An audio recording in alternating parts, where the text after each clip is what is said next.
时尚欧洲精彩呈现，观众朋友大家好，欢迎收看本期的欧洲大观，我是主持人黄杰。今天都为您安排了哪些精彩内容呢？里斯本浓浓的乡愁，风景如画的水城威尼斯也有狂欢节。传世名菜法国红酒烩鸡。随着近几年社交网络的迅猛发展，人们通过汽车共享、团体假期、与陌生人约会等新潮流聚集到了一起。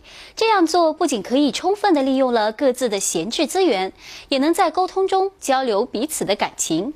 最近的一项研究表明，人们正在寻找一种真正的社区感，一切基于大家共同的价值观念，不再进行无谓的消费。Our society is changing. We meet strangers for a dinner arranged online. We trade clothes with people we don't know. After years of working to accumulate personal possessions, many people now want to see things put to use effectively. Sharing and a community spirit play a central role at the Forever Now Festival in Berlin. First, it was the me generation. This is the we generation. I'm new in Berlin, and I've been actively searching for other people to connect with. I want to help create new cultural structures and meeting places. It's great when people change and become more human and integrate more we into their own lives. German trend researcher Kirsten Brull knows this longing for togetherness is more than a short-lived fad. She published the results of her research for the Future Institute in Frankfurt and put out a study on the topic. One factor driving this change is technology. It's never been as easy to band together and make contact with one another as it is now. Another aspect is that now the world is demanding that we join together so we can better deal with certain issues, to move ahead with innovations in a company, for instance. But in our private lives too, we need new forms of organization. The complexity of the world we live in demands that we find other organizational forms. Organisationsformen finden. One manifestation of this new culture of togetherness and sharing has already been reshaping our society and economy for years, the sharing economy. Car sharing, for example, where several people share one car, has become commonplace in major cities. Flat sharing is changing the way we travel. Websites such as Airbnb help us find an affordable room in private homes, and they're providing competition for hotels. Es gibt Wirs, in denen muss ich als Einzelner relativ wenig rein investieren und die haben auch einen geringen Grad an Vergemeinschaftung. Wir haben sie jetzt genannt die Effizienz-Wirs. Da fallen viele Phänomene rein, die wir aus der Share Economy kennen. Und das sind sehr ökonomische Angebote, wo es eigentlich nur darum geht, dass ich meinen persönlichen Lebensstil optimiere, indem ich Dinge von anderen Menschen nutze.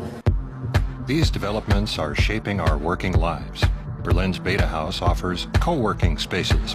Since 2009, it's rented out flexible workspaces and even offers legal and financial advice. Those who work here are freelancers, but they're still part of an office community. This blend of efficiency and community has caught on. Now, 3 more Beta Houses have opened in cities around Europe.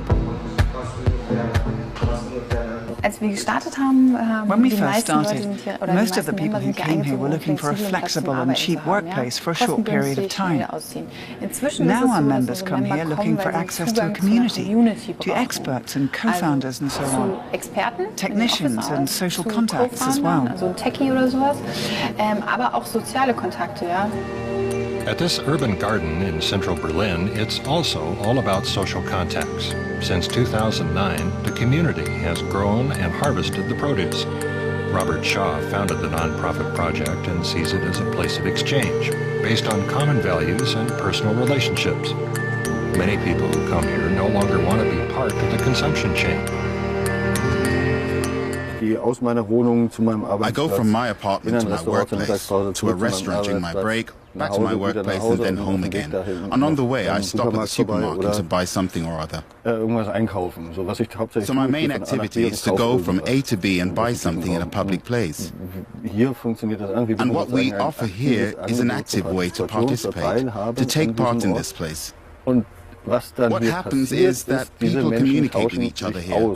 So we basically facilitate communication in a public space. These days, we're expressing our desire for humanity and social experiences. Right now, Germany is welcoming people in their thousands, people we didn't expect.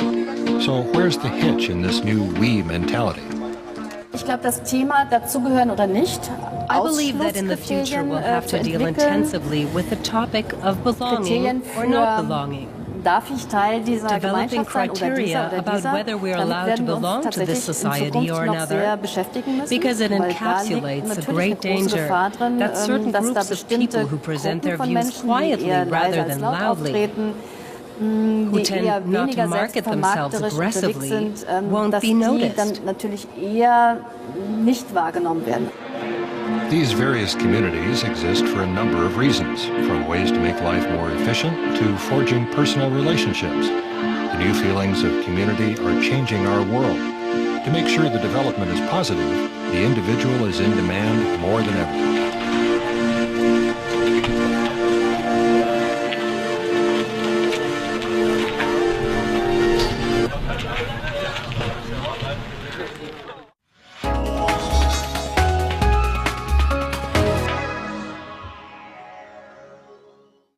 葡萄牙首都里斯本以乡愁而闻名，这感觉包括忧郁、渴望、痛苦和怀旧，几乎任何言语都难以形容这种感觉。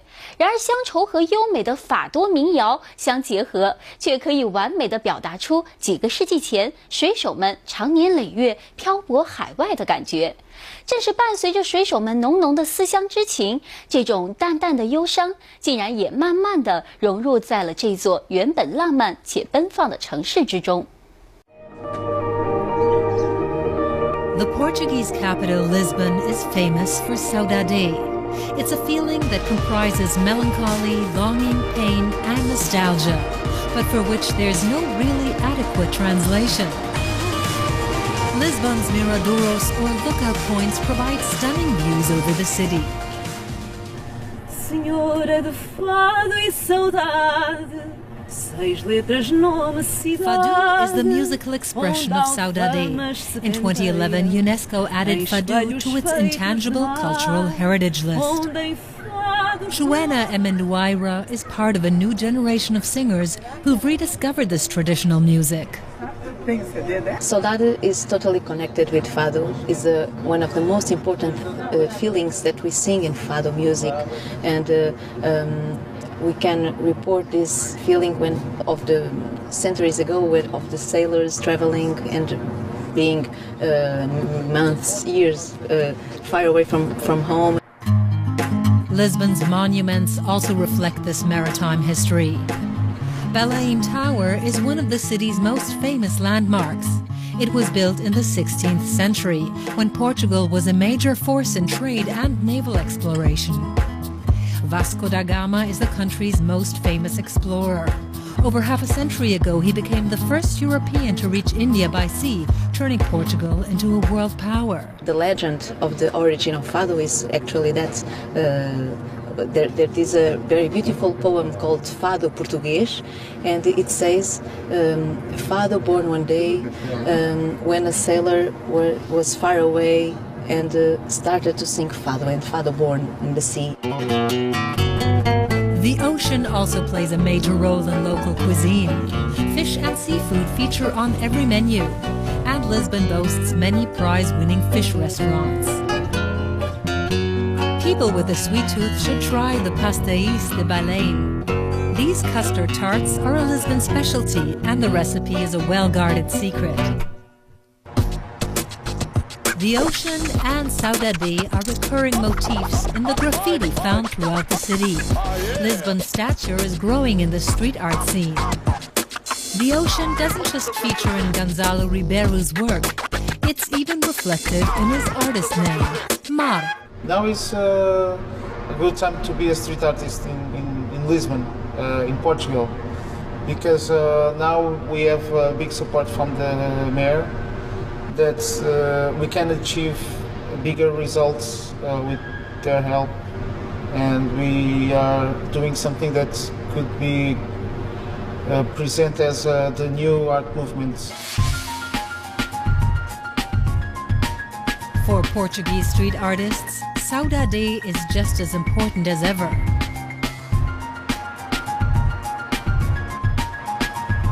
So that it's always present, and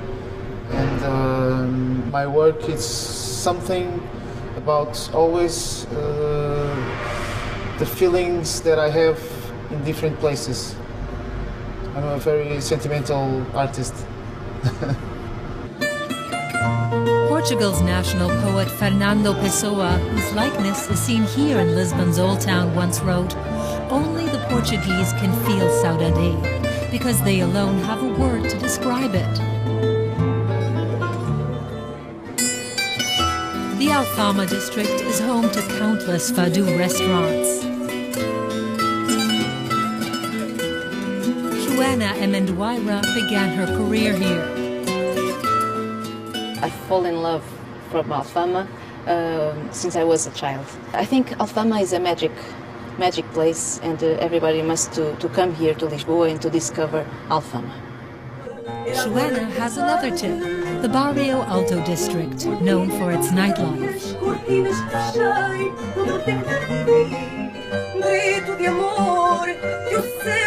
Listening to fado songs here, anyone can enjoy that bittersweet feeling of saudade.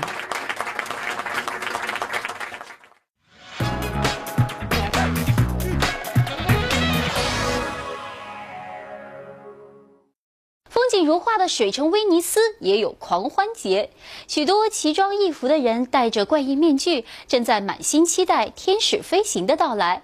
这也是丰富多彩庆祝活动中最精彩的一部分。狂欢节女王看起来很像维多利亚时代的天使，流星般划过天际，缓缓地降落在圣马可广场上。整个狂欢节活动也在此时达到了高潮。The picturesque backdrop, mysterious masks, and lavish costumes. When Venice celebrates Carnival, visitors flock from around the world. Thousands gather on St. Mark's Square to await the Volo dell'Angelo, the flight of the angel. The queen of the carnival floats down nearly 100 meters from the Campanile, the bell tower of the basilica. The Campanile is a very impressive monument, and when someone plunges from this height, it's absolutely gripping. Oh, makes me dizzy just to watch it. She's pretty as a picture. That's the idea of Carnival originally, that everybody put on a different personality, maybe. Irene Rizzi begins her metamorphosis into an angel 3 hours before the show. For the 19-year-old schoolgirl, this performance is fulfilling a dream.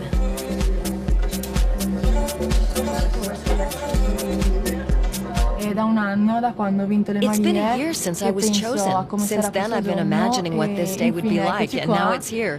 I'm very nervous. I'm excited too, and I hope everything goes well. And to make sure of that, under her historical costume, Irene wears a modern safety harness. The first angel's flight in the 16th century was different. An acrobat balanced on a tightrope with nothing to catch him. Costume designer Stefano Nicolao designed Irene's dress in Renaissance style. The ideas come from Giacomo Franco. It's the important painter of the 17th centuries, and I think it was important for this carnival to have this imagine special from Venice history. Choosing the angel was inspired by a historical event when the Doge rewarded 12 poor young women for their courage. Nowadays, at the Festa delle Marie, 12 young Venetian women dressed in medieval costumes compete for the title of Mary, Queen of the Carnival. Whoever wins will be the flying angel of the following year. Irena Rizzi won in 2015. As every year, visitors to this year's carnival are voting for the Mary they find most convincing in her historical role. We had to learn how to move and behave, like thinking back at the 1400s, so we learned how they used to behave. But the ultimate challenge is floating through the air. After a few minutes, Irena lands safely on St. Mark's Square, in the midst of spectators and confetti. Slowly, her adrenaline levels return to normal. I didn't realize till the end what my costume symbolizes and that everyone would be looking at me. It was very moving. It's a great honor to be allowed to do this. The flight of the angel isn't a highlight for Irena alone. Now, though, she can mix with her subjects, and if she wants to, anonymously.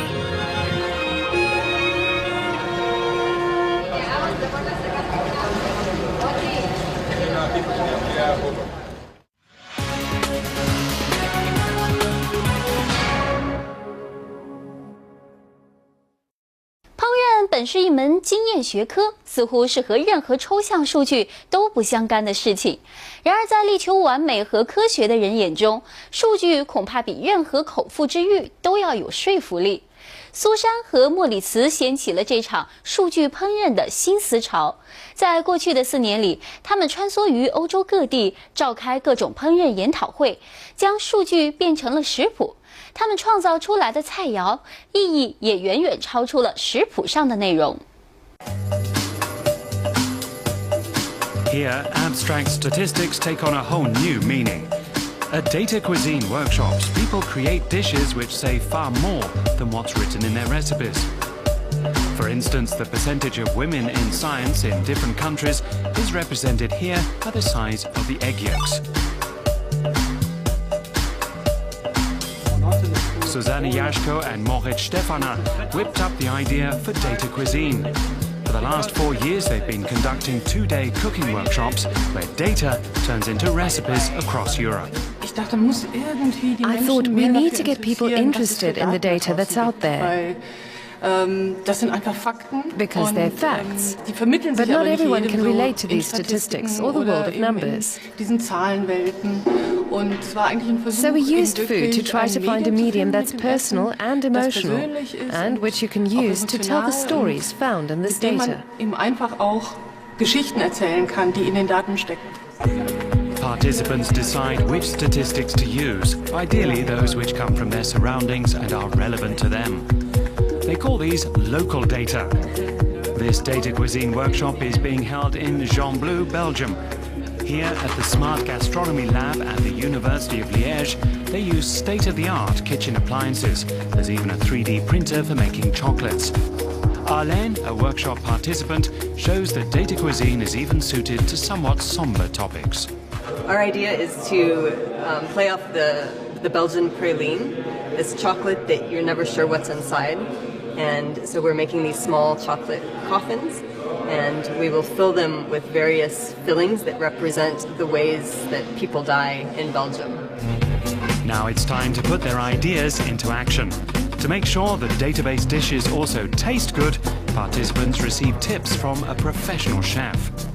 Arlene is creating the various fillings which stand for the different causes of death. For 6 hours, the designer from Antwerp fills pralines until they reflect the situation in Belgium. Now the pralines are waiting for their photo op. It's important to document the various data dishes before they will be eaten.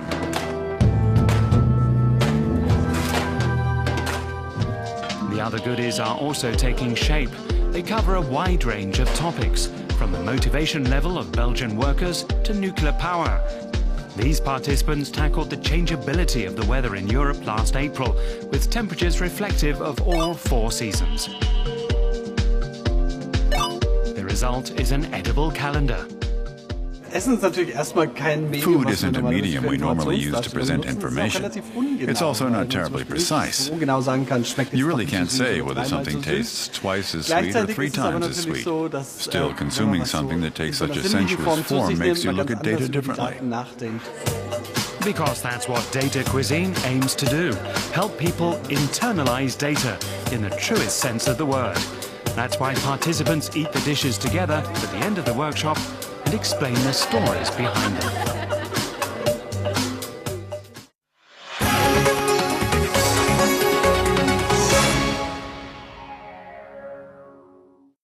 骄傲的公鸡仍是法国的非官方象征，它既可以装饰我们的餐桌，也能骄傲地站在屋顶上打鸣。在法国人的宴请中，红酒烩鸡更是菜单中的常客。今天我们特意来到了红酒烩鸡发源地勃艮第的餐厅，看一看厨师如何用当地最好的食材做一道味道最正宗的红酒烩鸡。To this day, the rooster is still France's unofficial national symbol.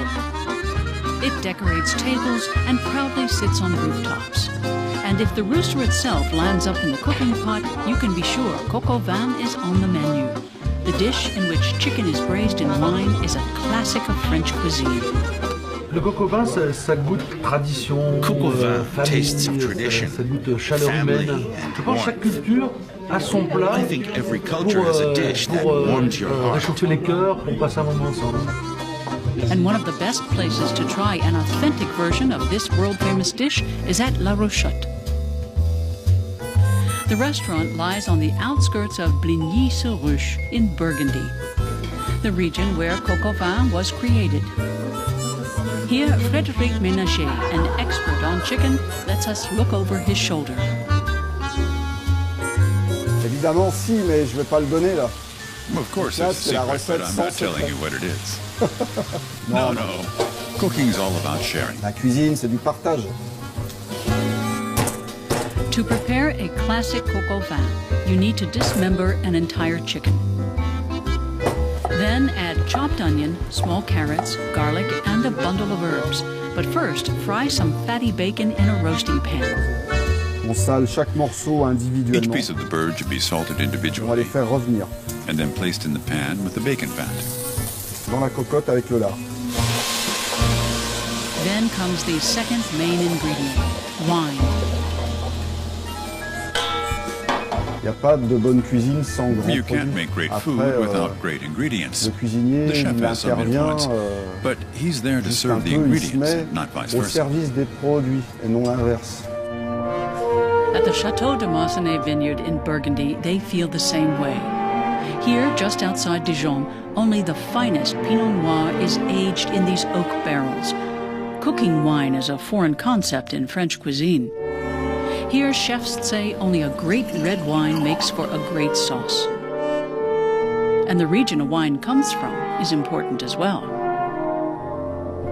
When you're cooking a recipe from Burgundy, you must use a wine from the region to give the dish that typical character. There are many variations on this recipe using a variety of wines. But you can't make a coq bourguignon with a wine from the Rhône Valley. It would be a coq au vin, but not one from Burgundy.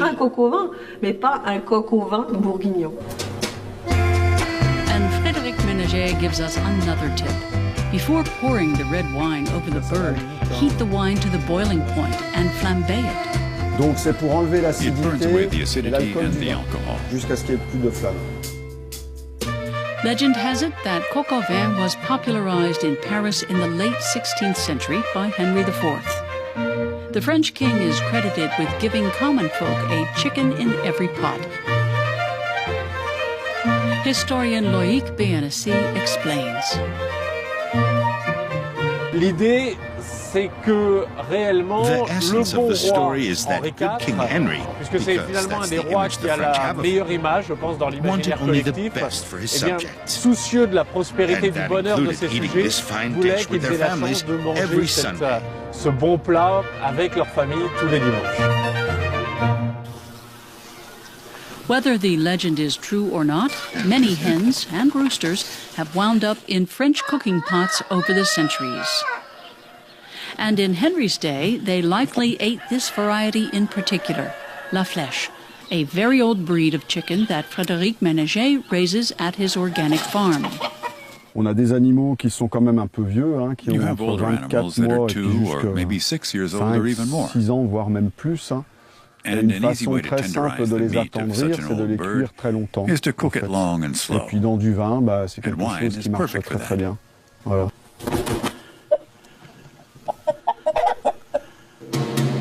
So, coq au vin went from being a humble, rustic dish to the essence of French cuisine. The simplicity of its recipe and its name have made it world famous. Very good. Once again, the Gaelic rooster has done its country proud.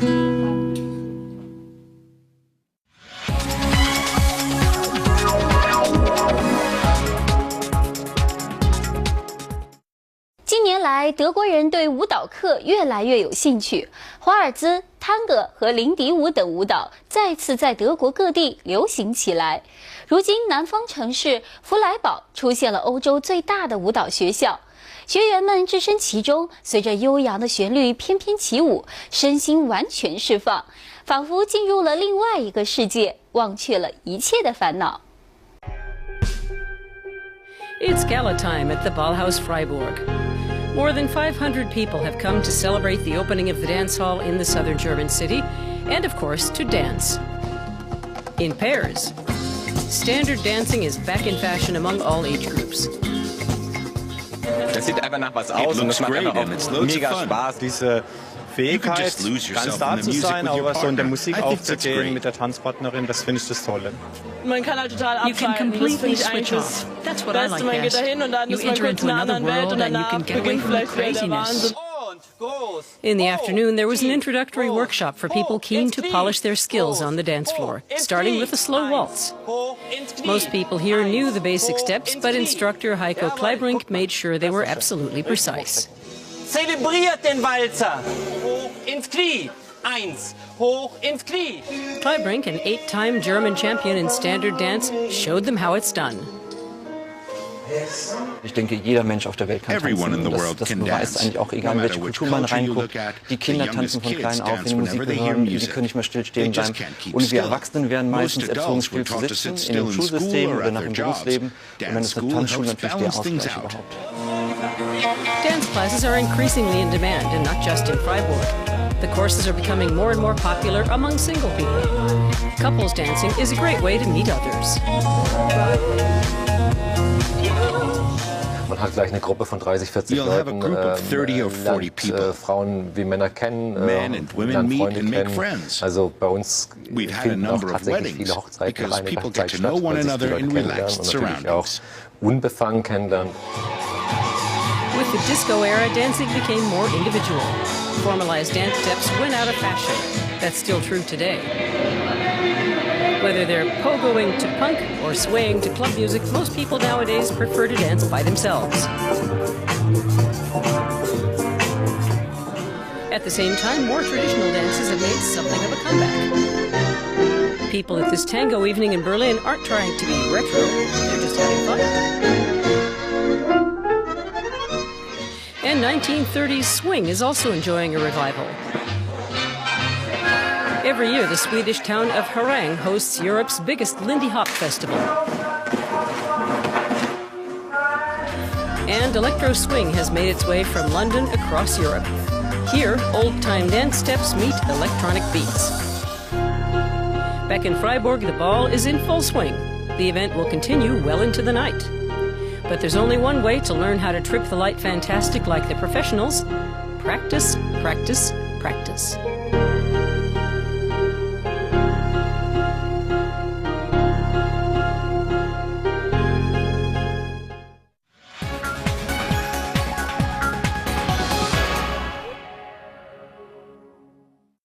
《时尚欧洲》精彩呈现，感谢您收看本期的欧洲大观，我是黄杰，下期同一时间我们再见。